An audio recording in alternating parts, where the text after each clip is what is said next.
নমস্কার বন্ধুরা, ঈশ্বরের সন্তান শ্রুতি চ্যানেলে স্বাগতম। সূর্যদেব বিবস্বান আর বিশ্বকর্মার কন্যা সংজ্ঞার গর্ভে জন্ম নিলেন। এক আশ্চর্য যুগল সন্তান, এক ভাই এক বোন। ভাইয়ের নাম হলো যম, বোনের নাম হলো জমি। যেহেতু তাদের জন্ম যুগল রূপে, তাই এই দেবপুত্রের নামকরণই হলো যম, আর অর্থ যমজ বা যুগল। বোন জমি পরে পূজিত হলেন আমাদের চিরচেনা যমুনা নদী রূপে, কিন্তু ভাই যমের ভাগ্য ছিল ভিন্ন পথ। তিনি হলেন প্রথম মর্ত, প্রথম জীব যিনি মৃত্যুর দ্বার অতিক্রম করেন। তখনও পৃথিবীতে মৃত্যু নামে কোনো ধারণা ছিল না। সূর্যপুত্র জমি প্রথম সে অচেনা দ্বার পেরিয়ে পরলোক প্রবেশ করেন। তাই ঋগ্বেদে তাকে বলা হলো প্রথম মর্ত, যিনি মৃত্যুর পথ রচনা করলেন।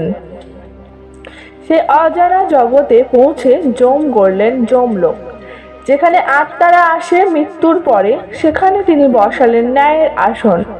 জীবনের কর্ম অনুযায়ী তিনি নির্ধারণ করলেন আত্মার ভবিষ্যৎ।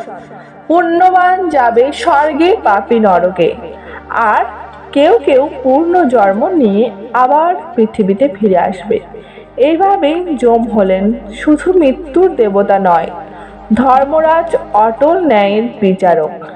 ঋগ্বেদের কাহিনীতে দেখা যায় বোন জমি তাকে প্রস্তাব দেন, আমরা প্রথম মানব যুগল, আমাদের মিলনে মানব জাতি বিস্তার পাক। কিন্তু যম সেই প্রস্তাব প্রত্যাখ্যান করেন। তিনি ঘোষণা করেন ভাই বোনের মিলন ধর্মবিরুদ্ধ। এই দূর নৈতিক সিদ্ধান্ত তাকে করে তোলে চিরন্তন ধর্মের প্রতীক। যমের পত্নী হলেন ধূম্রনা দেবী। তাদের সন্তানদের মধ্যে বক্রু ও গোপতির নাম উল্লেখযোগ্য।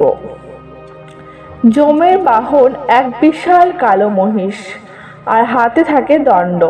তার সহচর যমদূতরা মৃত আত্মাকে যমলোকে নিয়ে আসে, আর তিনি বিচার করে উচ্চারণ করেন কর্মফলের রায়। যমের পরিবার দেবলোকের অন্যতম বৃহৎ অংশ। তার যমজ বোন যমিনী হলেন যমুনা নদী। ভাইদের মধ্যে দেব চিকিৎসক অশ্বিনী কুমার যুগল, গৃহদেব শনি, আর নদী দেবী তপতী বিশেষভাবে পরিচিত।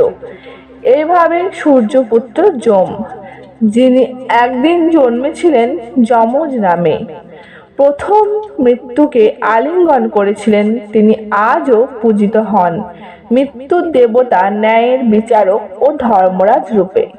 মানুষ তাকে ভয় করলেও তাকে একই সঙ্গে শ্রদ্ধা করে, কারণ মৃত্যু অবধারিত ন্যায়, আর সেই পথের প্রহরী হলেন যমরাজ, অটল ন্যায়ের প্রতীক।